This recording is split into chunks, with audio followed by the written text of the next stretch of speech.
لیکن پھر غیر عرب مسلمانوں میں اس وقت روئے ارضی پر سب سے بڑی مجرم قوم 10 کروڑ مغربی پاکستانی ہے۔ یہ میں ڈنکے کی چوٹ کہہ رہا ہوں اور بہت عرصے سے کہہ رہا ہوں، اس لیے کہ ہم وہ لوگ ہیں کہ جنہوں نے اسلام کے نام پر ملک بنایا۔ کوئی ملک دوسرا دنیا میں اس وقت اسلام کے نام پر نہیں بنا۔ ہم وہ لوگ ہیں پاکستان بنانے کے لیے لاکھوں جانیں مسلمانوں کی کلمہ گوؤں کی گئیں اور ہزاروں عصمتیں لوٹیں، اور نہ معلوم کتنی مسلمان لڑکیاں اور عورتیں جو ہے رہ گئی پھر بھی ہمیشہ ہی سکھوں کے پاس، اور وہ آئی نہیں پاکستان اس اسلام کے نام پر۔ اور کیا کیا ہے ہم نے؟ 46 برس ہو گئے، اس کہاں اسلام ہو؟ لہذا اس سے بڑی مجرم قوم عربوں کے بعد ہم یہ کہہ سکتے ہیں ہمارا عام آدمی قرآن نہیں پڑھتا، قرآن جانتا نہیں، ٹھیک ہے، اپلی ہے کچھ نہ کچھ، اس اعتبار سے ان کے بعد نمبر ہمارا ہے، لیکن باقی پوری دنیا کے مسلمانوں سے بڑھ کر مجرم ہم۔ اور ہم اصل میں نہ صرف یہ کہ خود اپنے حصے کے مجرم ہیں، بھارت کے مسلمانوں کا بھی سارا وبال ہماری گردن پر ہے۔ آج میں چاہتا ہوں کہ اس کو آپ اچھی طرح نوٹ کر لیں۔ بھارت کے مسلمانوں نے، جسے آپ فرض کفایہ کہتے ہیں، نماز جنازہ فرض کفایہ، چند لوگوں نے بھی کسی مسلمان کی نماز پڑھ لی تو سب کی طرف سے ادا ہوگی، کسی نے بھی نہیں پڑھی تو سب مجرم ہو جائیں گے، بستی کے سب لوگ مجرم ہوں۔ بھارت کے مسلمانوں نے فرض کفایہ ادا کیا جب پاکستان بنوا دیا آپ کو، اور اس کی قیمت آج بھی وہ دے رہے ہیں، کھلے نعرے لگ رہے ہیں، مسلمان کے 2 استھان، پاکستان یا قبرستان، تیسرا کوئی جگہ نہیں۔ ڈنکے کی چوٹ کہا بابری مسجد کے بعد ایل کے اڈوانی نے، ہم ساری مسجدیں گرا دیں گے ہندوستان کے اندر، کوئی مسجد باقی نہیں چھوڑی۔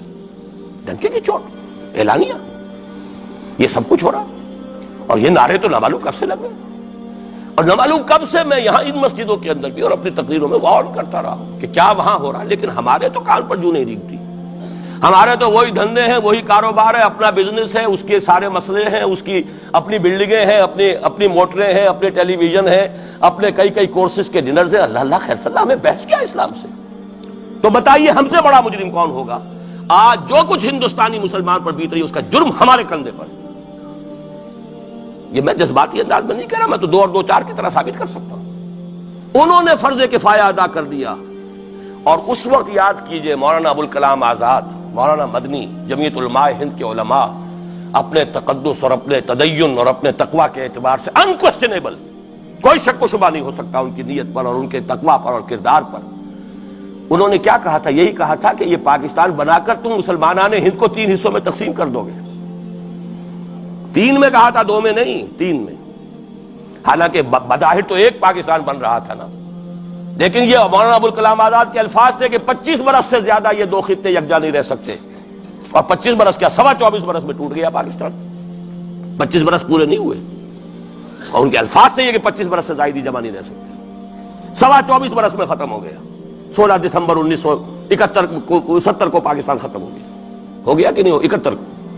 بہرحال نوٹ کرنے کی بات ہے، ہم نے کیا کہا تھا؟ میں بھی مسلم لیگی تھا، میں نے بھی نعرے لگائے، چاہے غیر شعوری دور تھا، ہائی اسکول اسٹوڈنٹ تھا، پاکستان کا مطلب کیا، لا الہ الا اللہ، فلک شگاف نعرے لگائے ہیں، اور نوائے وقت کا پرچہ انتظار کرتے تھے اسٹیشن پر کھڑے ہو کر، حصار ریلوے اسٹیشن کے اوپر، کہ اب گاڑی آئی اور اب نوائے وقت لیا اور پھیل گئے پورے شہر میں اس کو پہنچانے کے لیے۔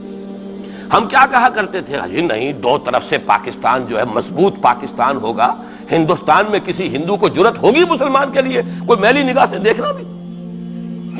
وہ سارے خواب کہاں گئے؟ وہ تو حرم ہوئے۔ وہ 2 طرف کا جفا تھا وہ تو ختم ہوا، اس لیے کہ وہ زنبور تو اب رہا ہی نہیں، وہ تو کھل گئی، نوٹ ہی ختم ہوئی وہ مشرقی پاکستان۔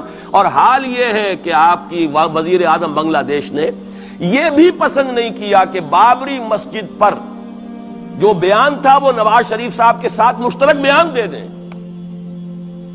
یہ اشتراک بھی دنیا کے سامنے نہ آ جائے کہ مشرقی پاکستان سابقہ اور اس وقت بنگلہ دیش کی وزیر اعظم، اور مغربی پاکستان جو اب وٹ ریمینز آف پاکستان کے تحت صرف پاکستان ہے، اس کے وزراء اعظم نے مشترکہ بیان دے دیا۔ یہ بھی نہیں آنا چاہیے۔ یہ حال ہے ہمارا۔ حالانکہ بات اپنی جگہ پر کوئی ایسی نہیں تھی، کوئی سیاسی نہیں، ایک مذہبی معاملے کے اوپر اظہار رائے کرنا تھا۔ انہوں نے کہا نہیں، آپ کے ساتھ مشترک بیان میں نہیں دوں گی، نہیں دیا اس نے۔ تو وہ جو تھا 2 طرف سے جفا، وہ تو سن 71 میں کھل گیا۔ جو ہمارا حال ہے وہ تو ہونا ہی تھا۔ یہ ملک بنا اسلام کے نام پر، اس کا استحکام ہو سکتا تھا تو صرف اسلام کی بنیاد پر ہو سکتا تھا۔ اسلام سے غداری کی لہذا یہاں تو اب قومیتیں ہیں، یہاں تو اب ایتھنک اور ریجنل اور نہ معلوم کس کس قسم کی اور لنگوسٹک جو ہے نیشنلٹیز ہیں، نیشنلزمز ہیں، وہ جو ایک امت ایک وقت میں بن گئی تھی، ایک قوم مسلم قوم ہندو کے مقابلے کے لیے، وہ تو ختم ہوئی۔ اور حال کیا ہو گیا ہے، اس سے پہلے بھی کبھی کبھی ہندو مسلم فسادات ہوتے تھے، کیا سندھ سے مسلمان نہیں پہنچ جاتا تھا وہاں ریلیف کے لیے؟ کیا پنجاب سے اور سرحد سے مسلمان نہیں جاتے تھے؟ بہار نہیں گئے تھے؟ کیا کانپور کی مسجد شہید ہوئی تھی 1915 میں تو پوری ہندوستان سے مسلمان نہیں پہنچ گئے؟ آپ کیا کر رہے ہیں؟ مندر گرا دیے، یہاں بڑی بہادری کا کام کیا، مندر گرا دیے، شرم سے ڈوب مرنے کا مقام ہے۔ یہاں بھی گویا کہ ہم اپنے عمل سے اسلام کی مخالفت کر رہے ہیں۔ اسلام تو اجازت نہیں دیتا، آپ کسی اور کے جرم کی سزا کسی اور شخص کو نہیں دے سکتے۔ ہمارے پاس تو یہ سیکریٹ ٹرسٹ ہیں، یہ لوگ ذمہ وہ اپنے آپ کو منواتے نہیں، لیکن ہمارے تصور سے، اسلام کے تصور سے ذمہ ہے۔ ان کی جان، مال، عزت، آبرو، ان کی عبادت گاہوں کی حفاظت کا ذمہ ہے ہمارا۔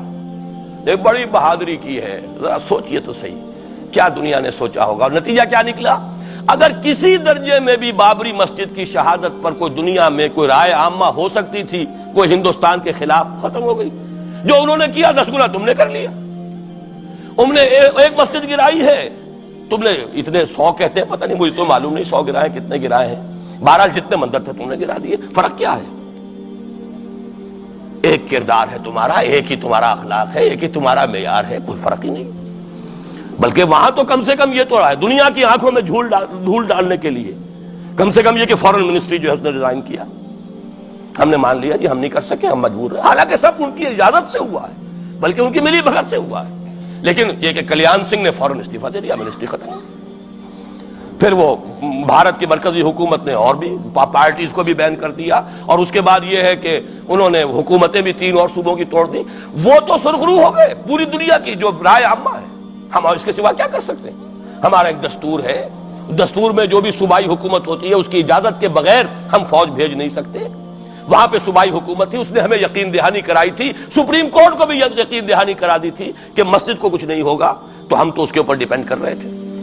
ہے سب جھوٹ، سب کو پتا تھا جو کچھ ہوگا، اندر خانے ملی بھگت تھی، لیکن یہ ہے کہ کم سے کم انہوں نے فیس سیونگ کے لیے ان کے پاس مواد موجود ہے، آپ کے پاس تو وہ بھی نہیں۔ آپ کے تو اخبارات نے لکھا ہے کہ کارپوریشنز کے ٹریکٹرز جو ہیں گئے ہیں گرانے کے لیے، اور وزراء جو ہے، ایک وزیر کا نادر پرویز کا تو نام آیا ہے، اخبار میں خبر تھی، ہم نے بھی پڑھی تھی، فوٹو بھی دیکھا تھا کہ وہ خود ہاتھ میں پھاوڑا لے کر جو ہے وہ منظر گرانے کے لیے چلے۔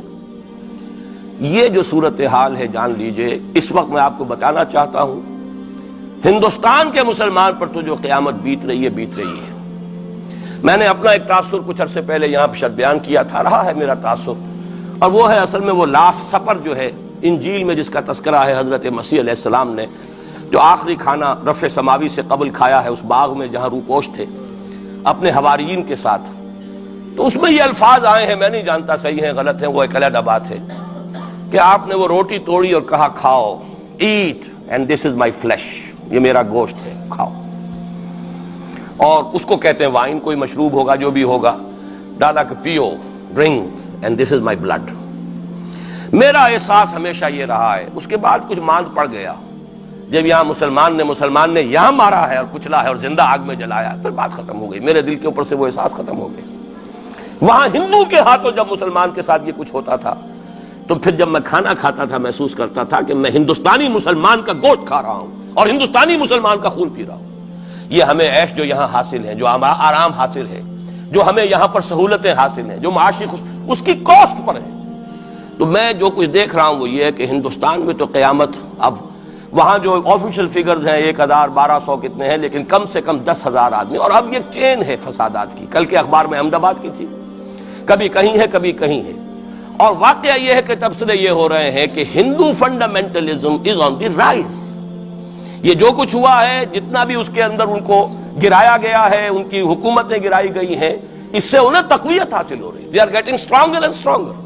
کانگریس کے لیے اب اپنی جو ہے جان بچانی مشکل ہے، اور اس وقت سب سے بڑا ان کے لیے جو ہو گیا وہ یہ ہے کہ وہ کمیونسٹوں کی سپورٹ کے بغیر چل نہیں سکتے، اور کمیونسٹ جو ہے وہ ان کی جو اس وقت وہ امریکہ کے زیر اثر جو اپنی اکنامک پالیسیز چینج کر رہے ہیں اس کا ساتھ دینے کو تیار نہیں، تو یہ ڈائلیما ہے۔ جبکہ ادھر جو ہے وہ بالکل جو ہندو ذہن ہے وہاں کا ریوائولسٹ ذہن وہ پوری طریقے سے قائم۔ تو اب اس وقت میں اس کے حوالے سے عرض کر رہا ہوں کہ ہندوستان اور پھر پاکستان کو علیحدہ نہ سمجھیے، اس لیے کہ ہندوستان کو اگر انہوں نے مسلمانوں سے یا اسلام سے خالی کرا لیا تو پھر ان کے بعد ان کا ٹارگٹ جو ہے پاکستان تو ہے ہی ہے. ہم تو ان کے ٹارگٹ نمبر 1 ہیں. ذہناً انہوں نے کبھی پاکستان کو تسلیم نہیں کیا. اور ہمارا اب ساتھی ہے کون؟ اللہ پر تو نہ یقین نہ اس سے ہمارا تعلق. جو معاملہ نہ دارت سخن آشنا نہ باشد. اللہ سے تعلق کیا ہے ہمارا؟ اللہ سے کون سی دوستی ہے؟ اللہ کیوں ساتھ ہے ہمارا؟ ہم تو مجرم ہیں نمبر 1 اس کے. اور باقی دنیا میں جن پر سہارا تھا، جن پہ تکیہ تھا، وہی پتے ہوا دینے لگے. وہ تو بالکل امریکہ کی پالیسی معلوم ہوتی ہے کہ ہمیں تو ہاتھ پاؤں باندھ کر جیسے ہندو کے سامنے ڈال دیا جائے. کبھی وہ ٹیررسٹ اسٹیٹ قرار دینے کی دھمکی آ جاتی ہے، فیلرز کی شکل میں آ جاتی ہے. یہ فیلرز دیے جاتے ہیں اس لیے تاکہ بات پہنچ جائے. اگر صرف بات اس طریقے سے انڈائریکٹلی پہنچنے سے مطلوبہ مقصد حاصل ہو جائے تو خام خواہ براہ راست کہنے کی ضرورت کیا ہے؟